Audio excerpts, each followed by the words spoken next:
Chair. Recording Hartung? in progress. Here. Dare? Here. Thank you. Anderson? I'll see if he's joined the attendee list at this moment. Not yet. Okay. Breckus?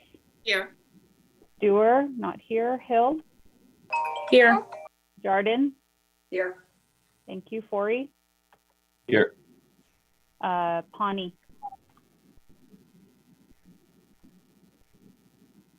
Oh, I thought I saw him here.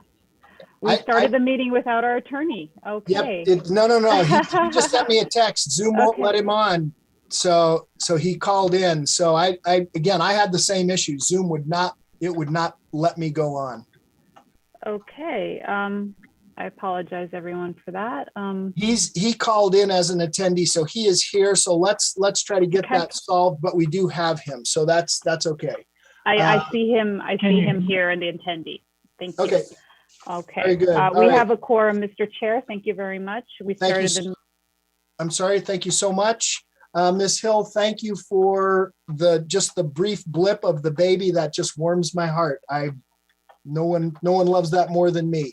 That takes us to item number 2, Pledge of Allegiance. Ms. Jardin, since you have the flag behind you, would you lead us this morning in the pledge? You bet. All right. Here we go. It's my honor to lead. Can you all see it? Kinda. It's kind of doing a weird, you know what? I think if It's I good. stand here, but okay, we're going to go for it. All right. Good. I pledge allegiance to the flag of the United States of America and to the republic for which it stands, one nation, under God, indivisible, with liberty and justice for all. Thank you so much. And I see Mr. Pawnee has now gotten the correct link.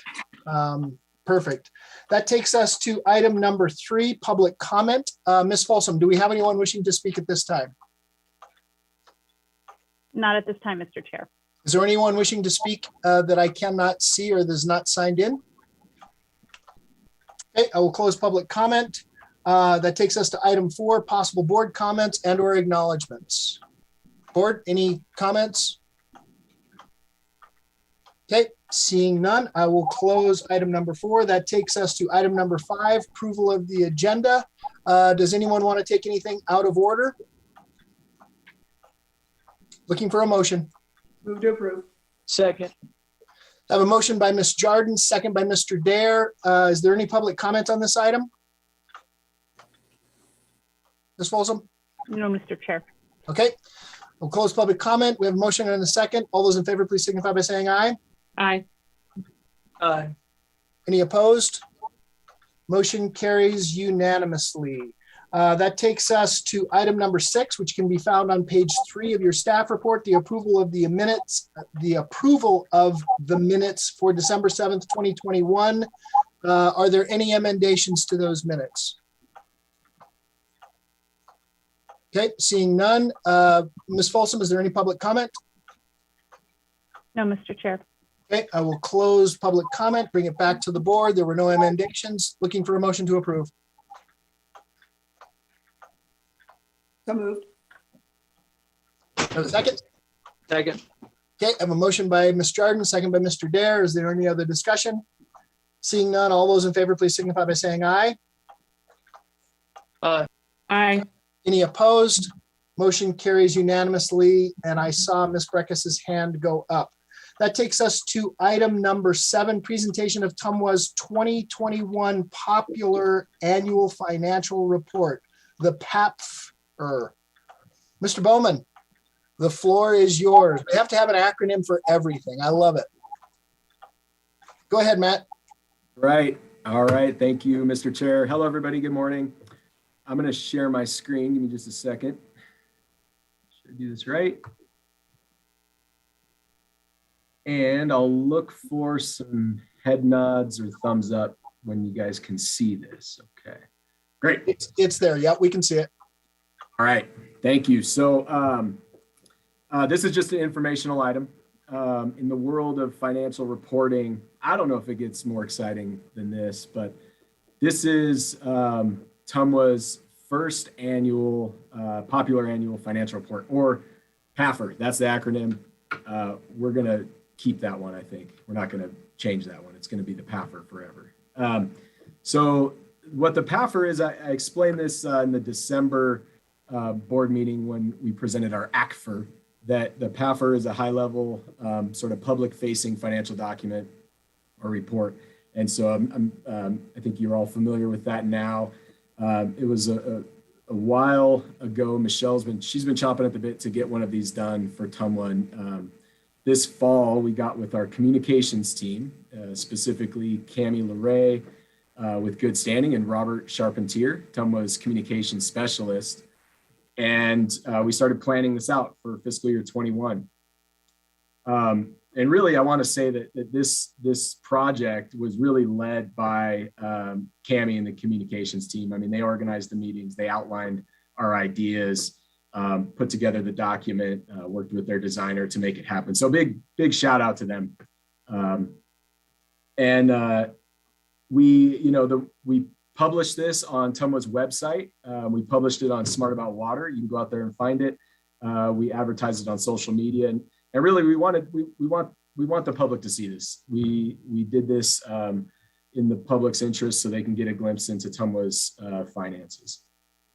So with that, let's dive into the document. I just am going to point out a couple of the highlights and answer any questions that anybody has. So everybody can see my screen. I'm going to scroll down here. Shout out to our board over there on page 6.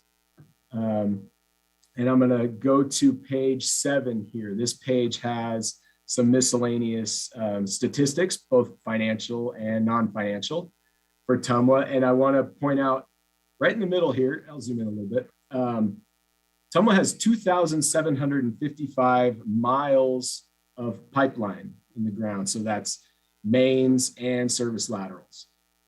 So to put that in context, if you were to drive I-80 from Reno to Central Park, New York City, you would go 2,704 miles. So that's about the same distance. I was shocked at how close it was. I mean, we're within 50 miles. Then I got a little carried away. From Reno to Mexico City, it's 2,198 miles, quite a bit less. From Reno to Juneau, Alaska is 2,516 miles. So a little context there. We've been putting pipe in the ground for a long time, and there's a lot of it. Matt, you're going to confuse people thinking we're serving those communities. Yeah, we are not serving those communities. No, we are not. So I'm going to scroll down here to page 9 and 10. This is a timeline that I think turned out pretty good. It's takes us back to the first day of operations for TUMWA, June 11th, 2001. Points out some key events in TUMWA's history all the way through 2021. The last one here was the refunding of our commercial paper, which you all know about. So I like the way this page turned out. I think it's a nice snapshot throughout time of TUMWA's history. Let's go to page 13 and 14. So over here on the left-hand side, we have a couple of graphics that I think turned out pretty good. It's a total operating revenue, $115.4 million. That was in fiscal year 21. And you can see water sales is $109.8 million. And that's about 95% of our total operating revenue. And then we break down the water sales here in this drinking glass, and we've got 81.5 million of the 109 as residential, 12 million commercial, 15 irrigation fire, and 1.3 wholesale. So I thought that was a nice graphic. Over here on the right-hand side, this is on the spending side. So where are we spending money? And specifically, where are we spending ratepayer money? So this is money that we collect through our water sales over here on the left-hand side. And then where does it go? And I think the best way to look at this, you can kind of divide it up into nearly equal quarters. And again, this is for fiscal year 21. It'll vary year by year, but for the most part, it's pretty consistent. Employee wages, salaries, benefits, you combine those two, you're at 29 cents on the dollar. Services and supplies, about $0.25. Payments on customer related debt, both principal and interest, 24 cents on the dollar, and rehabilitative capital spending, 22 cents on the dollar. So that's kind of a nice way to say, here's where every dollar that we collect from customers goes. And these are the things that we work really hard on trying to minimize. I'm going to go to page 17, and I want to point out this chart here. This is a nice one. You know, we go through our benchmarking process that I know this board's familiar with. This is one that we do look at every year, and it's workforce efficiency. And what we're doing here is we're comparing the total number of customers to TUMWA employees. So as of 2021, for every one TUMWA employee, we serve 598 customers. And that doesn't really mean anything on its own, but we compare it to a benchmark and to AWWA standards. And you can see here that it's in the top 25% of all utilities. And I think that's important. I mean, we want to do as much as we can, again, with spending the least amount of money, and that means as little staff as possible to still get the things done that we want to get done. And I'm going to scroll down to the next page here. This is the appendix, but I thought this was a useful chart. It was useful for me as well.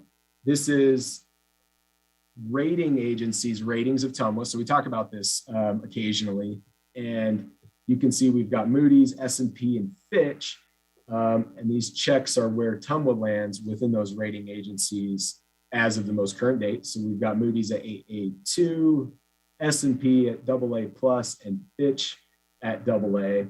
And those are all sort of within the high grade category. And it's just nice to see how that sort of stacks up with other ratings that are available. Although this only goes down to the Bs, there are actually lower ratings as well, all the way down to D or junk.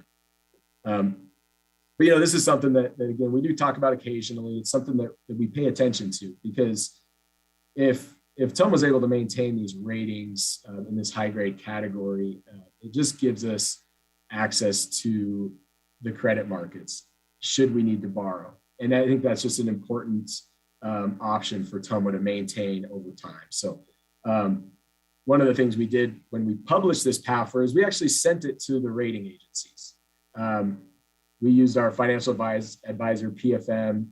We sent it directly to the rating agencies, again, trying to point this out, you know, keep TUMWA in a positive light with the rating agencies, and hopefully maintain these credit ratings. So, you know, the nice thing about this PAFR too, I'll wrap this up, is it's dynamic year to year. So because there's no real prescribed way to do this, we can modify this year to year, present different information, tell different stories, and that's something that I think will be nice, because every year we can evaluate from a financial perspective, what story do we want to tell, you know, good or bad. I mean, you know, we want to be honest with our ratepayers as well, with the public, and this is a nice way to do that. And so we plan to do this every year.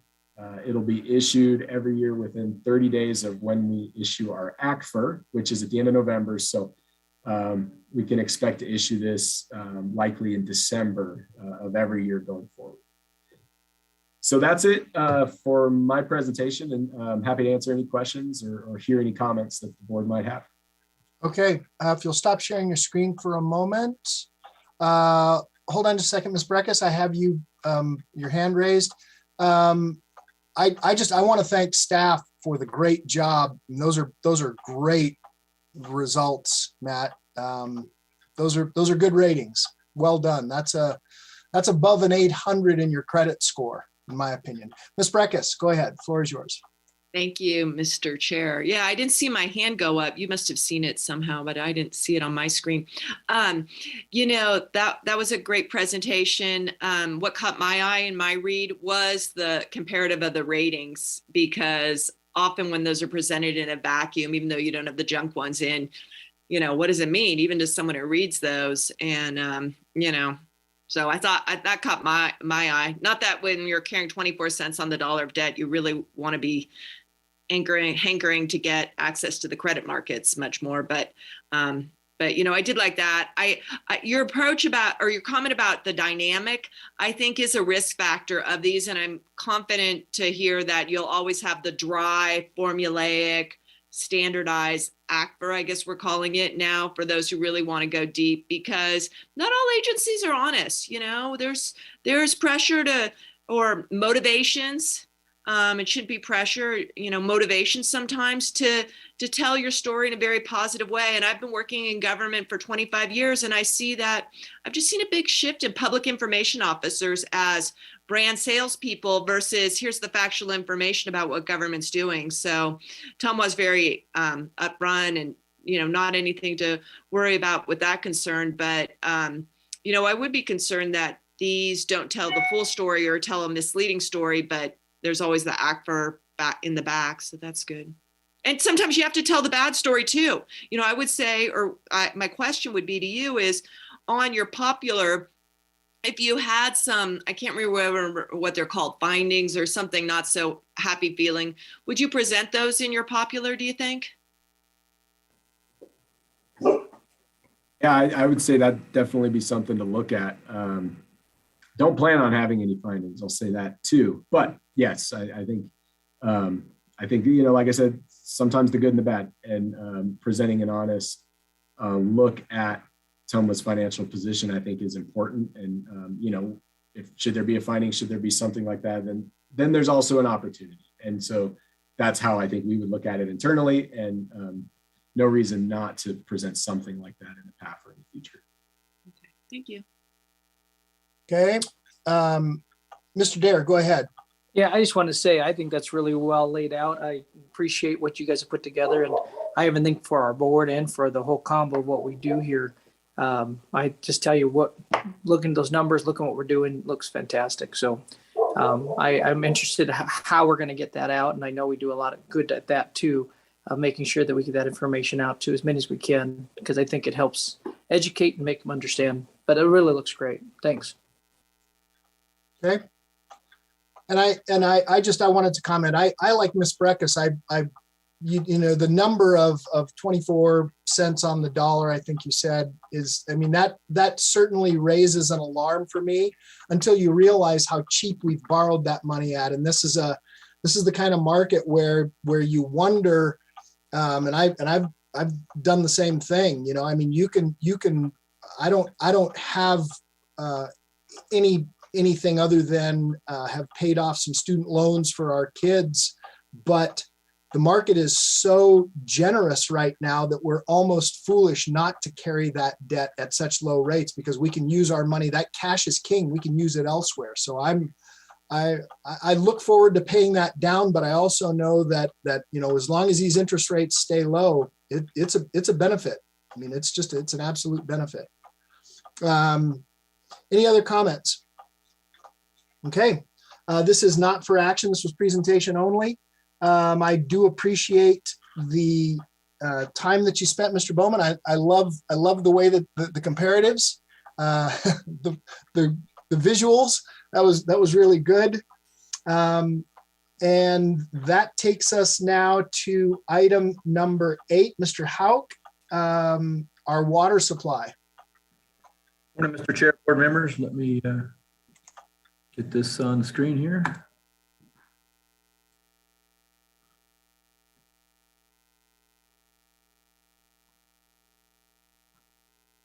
Can everybody see my screen?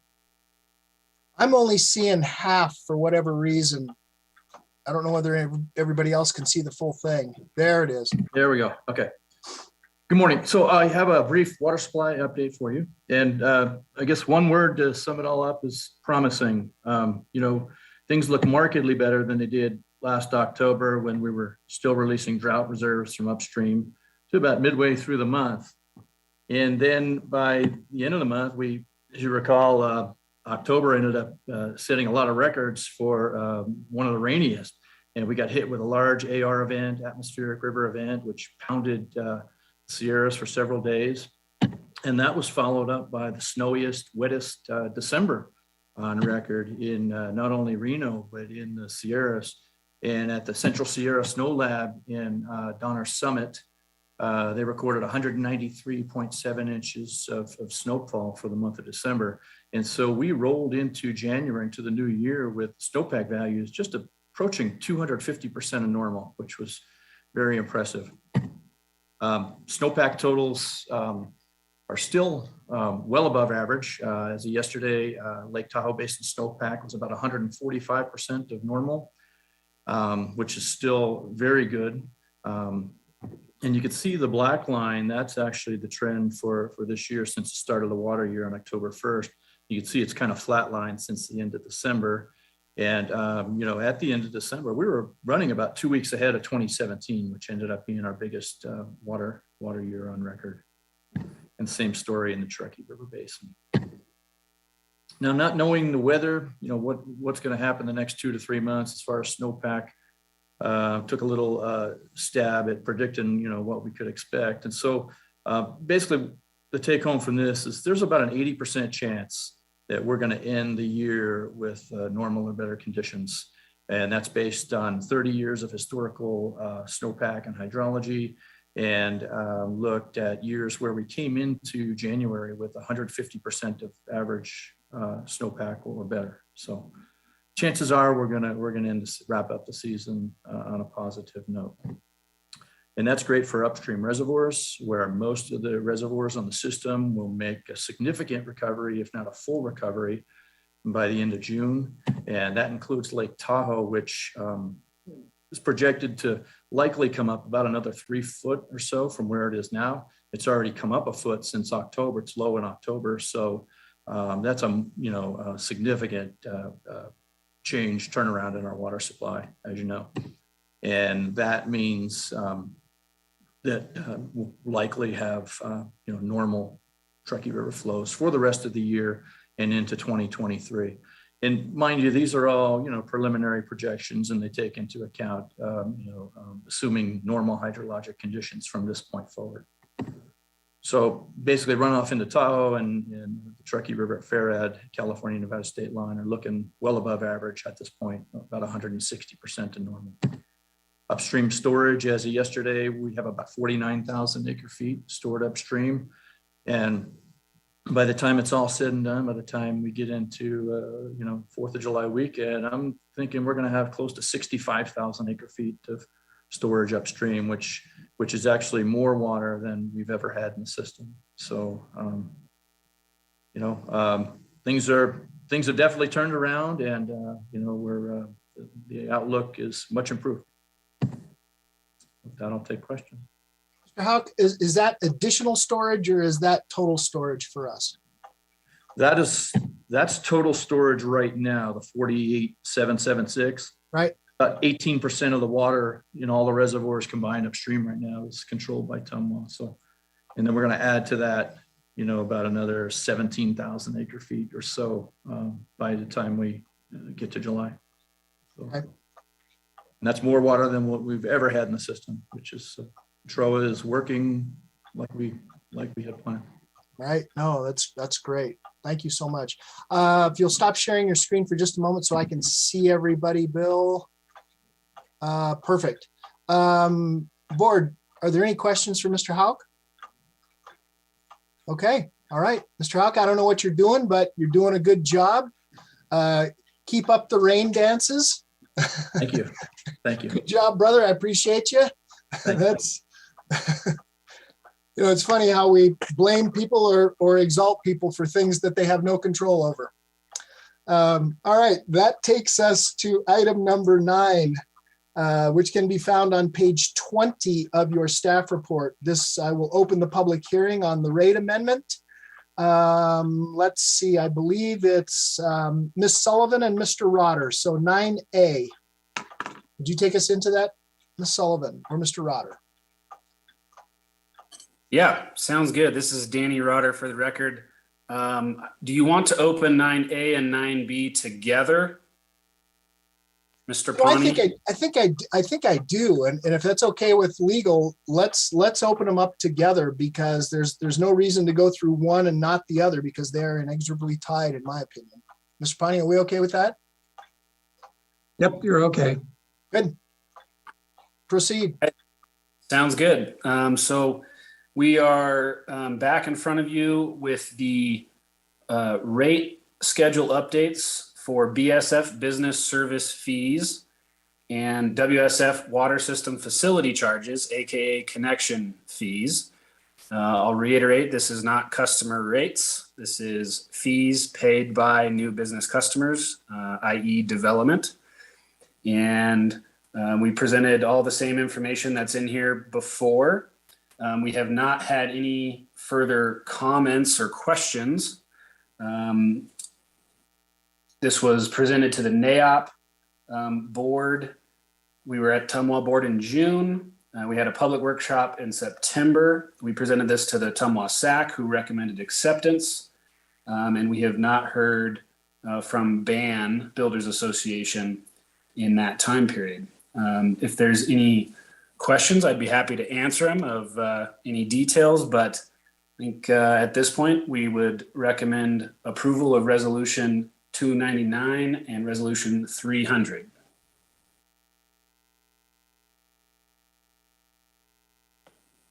Okay, forgive me, I was just taking a note. And Mr. Pani, just so that we know, can we make one motion? Can we take one motion for 299 and 300 as long as it is articulated? Yes, if that's the motion maker's desire. Okay, good. I just wanted to make sure. Board, are there any questions for staff regarding this item or items? Okay, I don't see any. Before we I take a motion, I'm gonna take things a little out of order for the way I usually do it. Let's take public comment. Ms. Folsom, do we have public comment on this item? No, Mr. Chair. Okay, I will close public comment and bring it back to the board. And if it is your desire to move forward, I will entertain a motion on 299 and 300 collectively. I'll move on both. Okay, I have a motion by Ms. Breckus. Do I have a second? I'll second. A second by Mr. Dare. We've asked for public comment. We have a motion and a second. Is there any other discussion? Seeing none, all those in favor, please signify by saying aye. Aye. Any opposed? Motion carries unanimously. Thank you so much. Well done, staff. That takes us now to item number 10, which can be found on page 35 of your staff report, discussion and action and possible direction to staff regarding general manager recruitment selection process. Ms. Atkinson, the floor is yours. And then I know we're going to have a few questions from board members. Perfect. Thank you. For the record, Jessica Atkinson, HR manager. We'll start with the last time we talked about this was in August. We presented Tumwa's succession plan and reviewed the steps we've taken over the past several years to prepare the organization for the waves of retirements that we expect to see now that Tumwa has officially seen 20 years as a public agency. The presentation we made in August, we focused on 3 senior leadership retirements that are slated to exit the organization in 2022. With the understanding that we would bring an agenda item back specific to the general manager vacancy during this meeting today. As you guys may recall, Mark Forey's retirement is slated to be effective in or about October of 2022. Because his position is appointed by and reports to you, an elected body, the hiring decision for the general manager position must be conducted in an open and public meeting. So to ensure a smooth transition with the timelines that are necessary to provide for advertising, recruiting, selecting, training, it's now is the right time to bring it to the board for discussion and some direction from you. In my staff report, I described 3 different strategies that are options for consideration. Obviously, there's more if you have more than what's out there, but these really, in my mind, are the kind of key strategies that we should be looking at. That includes looking internally, HR staff at Tumwa conducting a recruitment, external and internal, and the potential use of an executive search firm. Attachment 1 to my staff report is a draft position description that I'm asking the board to accept. This would be used for the purpose of posting and advertising the position. If we did end up using an executive search firm, this would be the basis for which they draft their documentation. Attachment 2 highlights the proposed activities by the 3 recruitment strategies and the approximate timelines for each. Please note in that document, you'll see some of the activities are blue and some of the activities are black. The activities that are blue are those that would require some sort of board action on and therefore would need to happen in a public setting. The items in black are those items that staff would run with. As you can see from the attachment, the internal recruitment strategy is the most efficient from a cost and time perspective. This can be accomplished within approximately 3 months and giving about 5 months of overlap once an individual is selected and put into place. The executive search firm led recruitment is the most significant when it comes to time and costs associated with that, requires the longest amount of lead time. And that would give a potentially, if everything kind of lines up ideally according to the schedule, just 2 to 3 months of overlap for training and transition before Mark's retirement.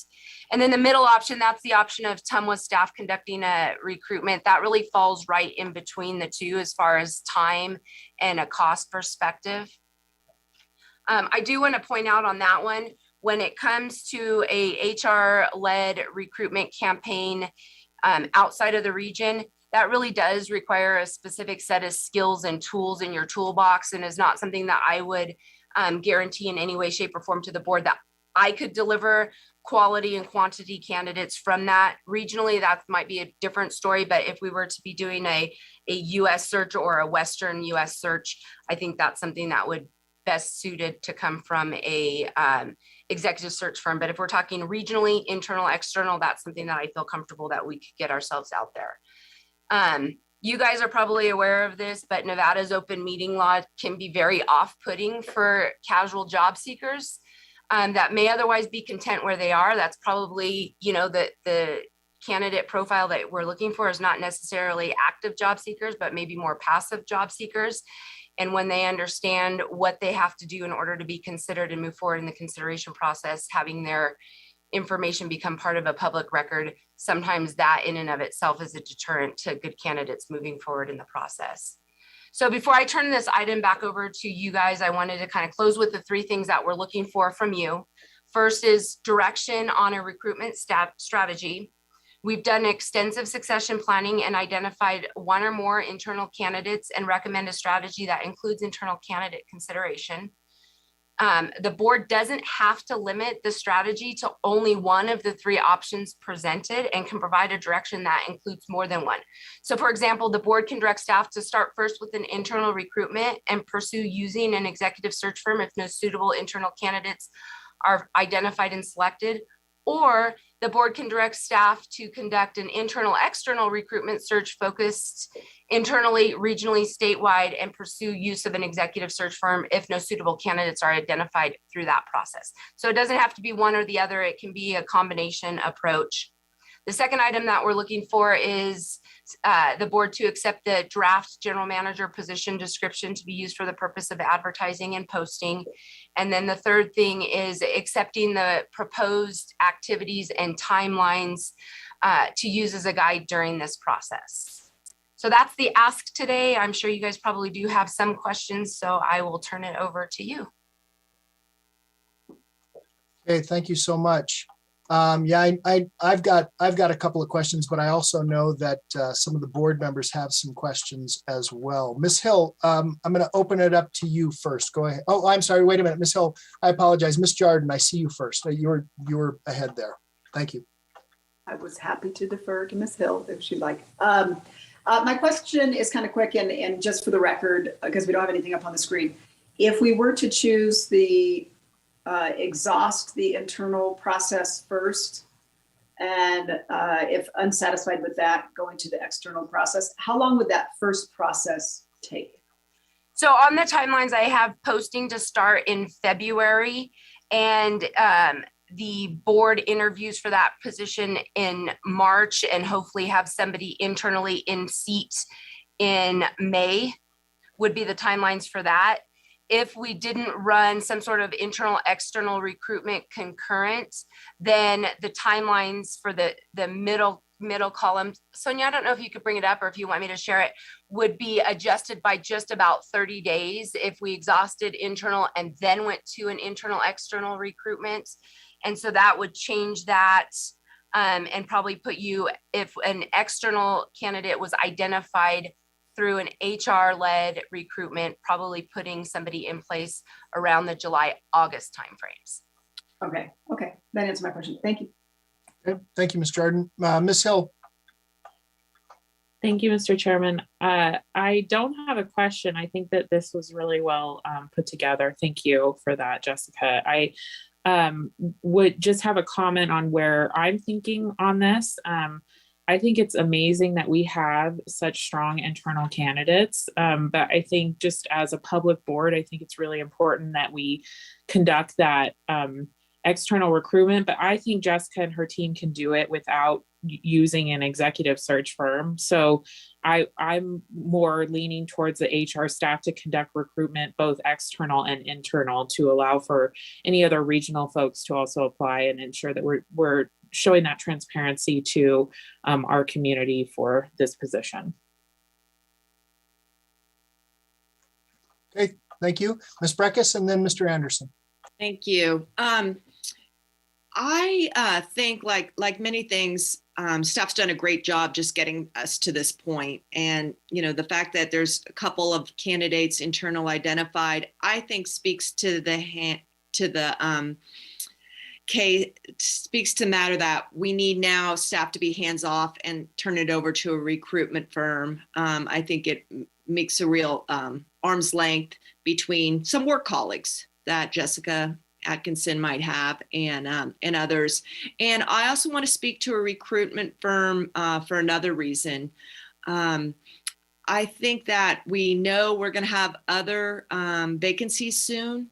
And I think it's good to have the services of a recruitment firm at this point to raise awareness to Tumwa as a destination for employment seekers as other jobs come open, and we may not have competitive inside candidates. I think that Nevada has some advantages in recruitment. She outlined the disadvantages with the open meeting law that I always hear time and time again vary so much from California, but we also have advantages in that we vest in 5 years. A lot of people thank you for doing that, are ready to come out of one system and want to end their career in another system. And I think Nevada, Reno in particular, is attractive for that. Maybe we've lost that edge a little bit on housing, but I think at this point in time, I've seen over at Reno, because we've had such a churn of city managers since I've been on the council, but worked with 2 recruitment firms for that high level recruitment, learned a lot. I think it helped raises, the circumstance of your agency when you get a recruiter out there, bringing attention to your agency. So I would encourage going the recruitment route. Thank you. Okay. Thank you. Mr. Anderson. Thank you, Mr. Chairman. And Jessica, I just want to say thanks for all the work you guys did on this. Great job. The entire everything from description to the options here. I really think it's exciting that the organization has enough talent that we can look internally, but I really like the idea of a combination to where not only are we giving those internal employees an opportunity, but I really think we need to be looking externally. I don't believe unless we go through that process that we really need to go to utilizing an outside agency to do it. But that's my personal opinion, is that the combination of those two, internal, external, through your team. Thank you. Okay, Mr. Dare. Yes, and I do want to say that I think the staff has done, Mark Frey's done a great job of creating succession plans, putting people in place.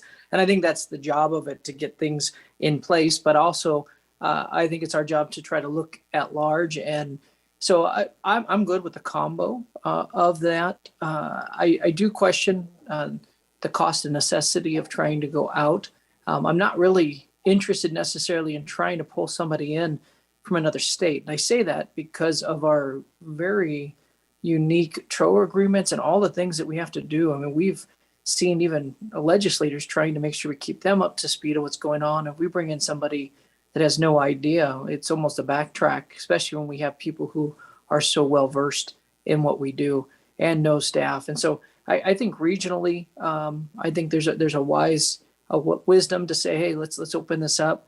And because of that, I probably would lean towards internal and just letting us do that with our HR staff. Because of that, I do think Breckes brings up a good point. And I say this because recruiting is very difficult for a lot of spots. Creating a relationship with somebody is not a bad idea, though. I think that point is well heard, and I think has some wisdom in it. I just think for this particular one, I don't know the need is to expand it, in my opinion. So, but I would say that Mark Frey, your team, and you guys done a great job. We have some great people in place, and but I think this gives them the chance to you've done everything you can, give them a chance to step into place if that is the right answer, or there's competition who steps up and we see the other answer. So I'd love to see what options we could have. Okay. So as for me, I agree with all of you. But I'm resistant to hire an outside search firm initially. That's we've had to deal with that on a number of occasions at the county. It can result in some great findings. But that said, I agree with Vice Chair Dare. TUM was a unique agency, and the nuances of water issues in the region and with the agency, and then of course the relationship with staff that already exists.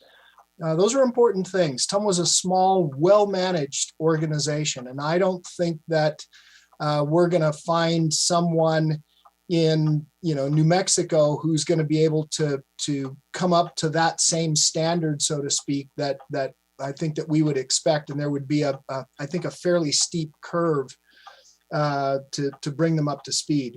So my preference would be to say, and I'm okay with staff doing this initially, of course, doing an internal strategy, and I think regionally, and I would like you to define region, Ms. Atkinson, because region can be. Are we talking about just Northern Nevada, or are we talking about and we talked about region and then statewide? I'd almost be a little fearful of bringing in someone from Southern Nevada, but maybe that's just because I don't know who all is out there. I mean, I'm sure that there's some very savvy people, but again, we're a very unique region. So I would like to just maybe see how we would approach it from a regional standpoint. I'd like to understand how we would advertise this. We might get some outside candidates, because people are monitoring what TUMWA does. TUMWA was on the map, and there's no question of that. So I'd like a little bit of a hybrid. Okay. So did you want me to respond to your question about regional, Mr. Chair?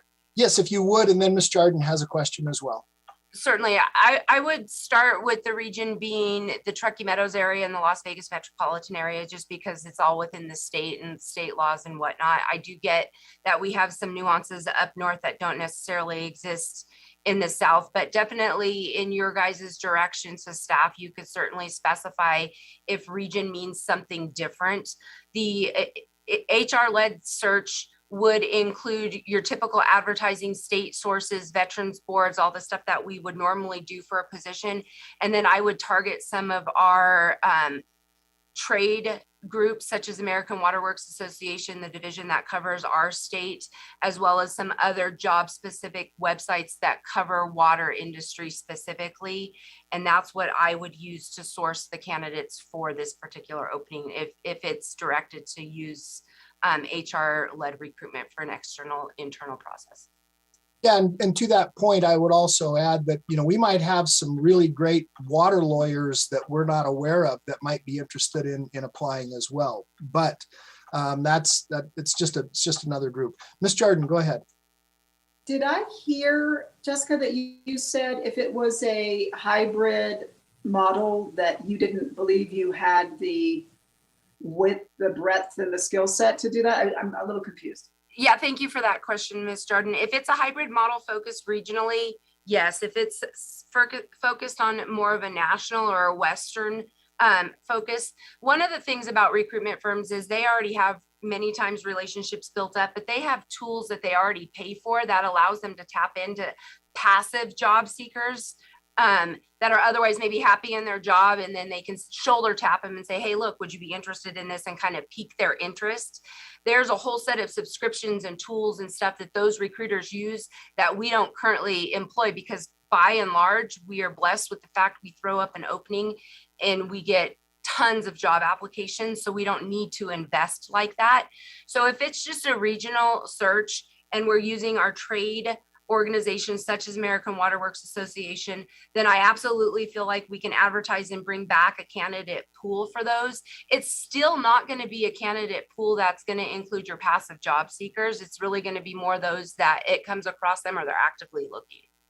Okay, so I'm going to say two things. One, I think the reason that we get such a tremendous volume of interest in Tumwa is because the environment, which is different than some other locations, government locations, where there's some, been some excessive turnover, and there's some factors involved in that. So that's Tumwa's got that going for it. I guess my question would be, if you're going to publish, and your team going to publish in publications, those that are national or regional or local, they're going to be looking in those publications for those jobs. I don't like the word passive job seeker. That makes me feel like, well, if it's the perfectly formed position with just the right benefits and pay, I may consider it if you dangle a big enough carrot. I want someone who wants to work for this organization in this city or in this community. So I don't like that word passive job seeker, because it almost feels like I'm going to convince you to come work for us. I like a hybrid model. I do think there's an opportunity. I mean, we got a great candidate in Doug Thornley by doing a national search, and he was the local most qualified and supported candidate by the council. So I think that may very well be the case. I just don't think we need to probably go the full length of engaging this nationally focused firm. I think there's a way you're going to get those that are truly interested. They're going to be looking in those publications already. So I don't know the answer to that, if there's that middle option you described. So that's where my leanings are. Thank you. Okay, thank you, Ms. Jordan. Ms. Breckus, go ahead. Yeah, I mean, I'll support whatever the board wants to go, but I think the hybrid model is not a model. I think you either are committed that you have a good pool to, come from inside, or you go big. If you go middle, it really scares off people, I think, for a position of this. And it doesn't allow you, those tools she suggested, the passive job seeker, it really is a thing in public sector hiring, particularly in Nevada. They may have heard at some point someone say, the kids went to college, I'm 25 years in, I want one more stint. And one of those recruiters might have that in his head and say, I think she is a good fit. And I also want to push back a little bit on, well, let's go to someone who's Nevadan or someone regionally. The more I learn about this water business, I do think there's a division when you cross, the Missouri. But the Western water, even when you overlay the laws, which, have some union, standardization to the West, there's a lot of similarity. I think water people are water people. Managers are a whole nother thing, but managers can come from lots of early places of education and career, engineers, attorneys, finance planners. But, a water person from the South, and I think we just brought one on, is a Colorado River person. And you have to think about the system they work in. This is a pretty simple system. I think someone would realize how simple this is. And there's a lot of parallels of, regions with 500,000, I think, that have systems of, more complexity. So I would say, even a coastal person, would be someone could lead up this, because it gets a lot about manager, it becomes a water person. And we're fortunate. We're a pretty simple system with our adjudication. So anyway, I push for the recruitment. I think the hybrid is really wanting to have your cake and eat it too, and a made up process, but I'll do whatever, where the board gets, but I wanted to share that perspective. Okay. I think for me personally, I think the rubber is going to meet the road when we interview the candidates and they can demonstrate their acumen with respect to our region and again, the internal workings of Tumwa. And while our system may seem, in my opinion, may seem fairly simple, I think it's still a very well-managed system and has more local complexities than meet the eye. But that's my opinion. Ms. Hill, the floor is yours. Thank you, Mr. Chairman. And maybe to Councilmember Breckis's point, Jessica, if we go down the hybrid system and we're still not pleased with where we're at, is there time to add that external search in your timeline? Yes, there's definitely time to add that external search. What it does is it just narrows the amount of overlap time that the selected candidate may have with Mark before his retirement date. But definitely that's why we're bringing it to you guys now, because we're 10 months out from the anticipated retirement date. So it would provide that opportunity to go pursue one and then layer on the executive search firm if one or a combination doesn't net the results that the board's looking for. Okay, thank you. Okay, and I appreciate the comments from Zora as well. This warms my heart, Alexis. It's great. I'm going to start making you bring her to our regular meetings in the chambers. Ms. Breckis, the floor is yours. I don't want to belabor the point, but having worked with those past recruiters, I think if we go with this hybrid model, we put Jessica Atkinson in a tough spot because candidates will have conversation with recruiters that they just can't have with the public sector person, particularly say, one will say, well, what do you think? Do you think they have an inside candidate? And that puts her in a tough position, of does she speak truthfully, how strong the other candidates are or not? That's a tough one. A recruiter, I think, can lay it a little more clearly, a little more objectively, a little more freely to outside folks who might have the interest. And I don't think the expense is that much, but anyway, I just wanted to pass that on. I think it's a tough position when you ask staff to take on the broader role. Okay. All right. I think to Ms. Breckis's point, we have sufficiently kicked this thing. Ms. Folsom, do we have any public comments on this item? No, Mr. Chair. Okay, I don't see anyone wishing to speak. Is there anyone that would like to make public comment that I can't see at this time? It's possibly in the chat room. Okay, all right. I'm going to go ahead and close public comment, bring it back to the board. Board members, what do we want to do? How do we want to give staff direction? I'm gonna kind of leave it up to you guys. I know we have some very similar opinions, and then there are some differing positions as well. I can take a stab at it if you like. Go ahead, Mr. Dare. Okay, I move that we release staff to begin an internal and regional, which includes the state of Nevada. I like that idea. I think that that's wise, and that opens it up and move forward as that is our phase one, with the option, if we do find ourselves not in a position where we are pleased, we can always expand that to a larger region. I mean, a larger approach where we hire somebody. Mr. Dare, would that include having interviews, once she completes her work? Oh yeah, for me, that's a given. I think the interviews are very crucial. We're asking for that to come in front of us out of the pool. Okay, I just wanted to make sure that was part of the thought process. So before I ask for a second, Ms. Atkinson, is that motion clear? That motion's clear on that first ask, and then there's the other two asks that are out there, but clear on the first ask. Right, the draft position and the timeline. Yep. I'm the draft position. I don't know whether we can speak to the timeline yet because I don't know. Am I still good, you guys? Apparently You froze for a second, but you're good now.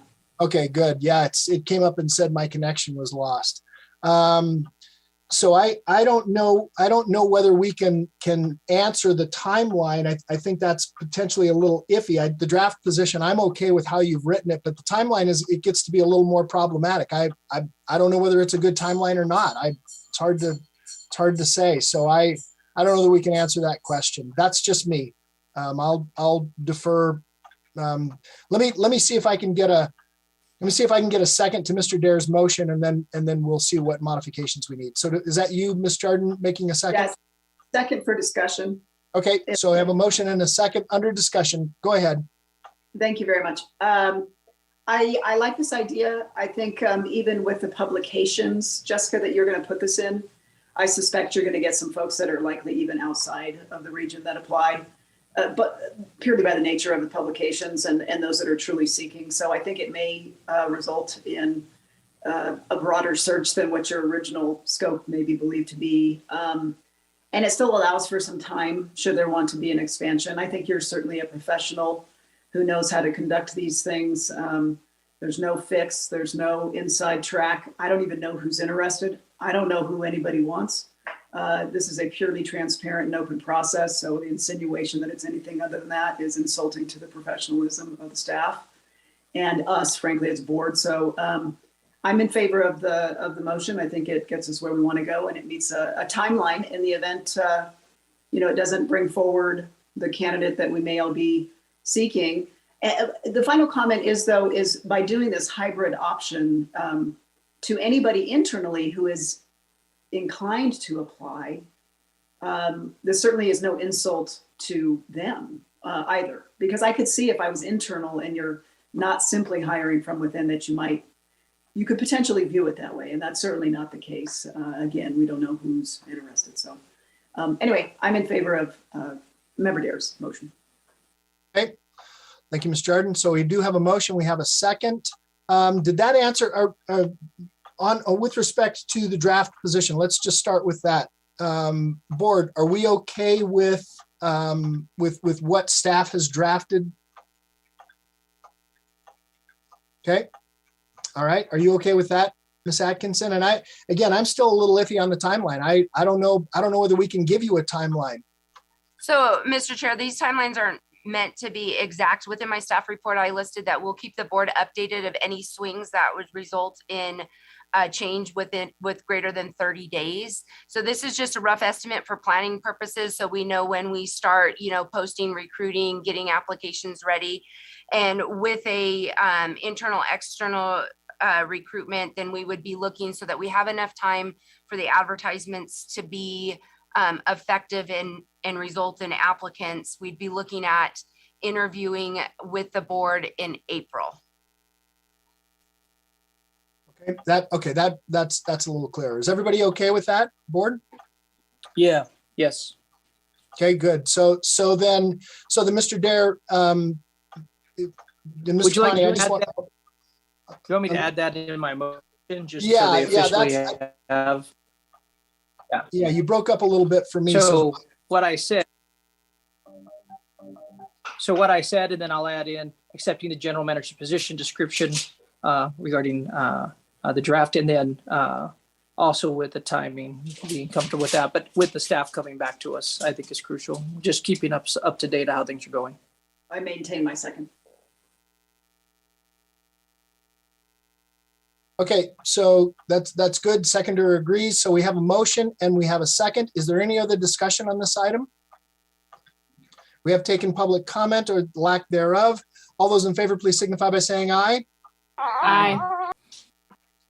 Alexis, that was amazing. I'm going to take that as your aye, Alexis. Okay, so you really cracked us all up with that one, Alexis. That was amazing. It was so perfectly timed. All right, motion carries unanimously. Thank you so much. Well done, Ms. Atkinson, and proceed. That takes us to item number 11, the general manager's report. Mr. Forey, the floor is yours. Thank you, Mr. Chairman. I really don't have anything further. Just wanting to say that we are hoping, maybe praying a little bit for a little bit more precipitation during the next 3 months to put us over that, certainly to put us over that average mark. So with that, I'll turn it back over to the board. Thank you. No, understood. Thank you. Yeah, that's, we all, the sentiment, I think, is consistent throughout the board. Okay, I will close that. Item number 12, public comment. Ms. Folsom, do we have anyone signed in it for public comment at this time? No, Mr. Chair. Okay, I will close public comment, bring it back to the board. That takes us to item 13, board comments and requests for future agenda items. Okay, I don't see anybody raising their hands. I will close that. That takes us to item 14. We are about 10 minutes under what we had anticipated, what I had timed for the meeting with staff. So that takes us to adjournment. We are adjourned. Thank you so much. Everybody take care of yourselves. Okay. Thanks, All everyone. right. Thank you. Bye. Kirk out.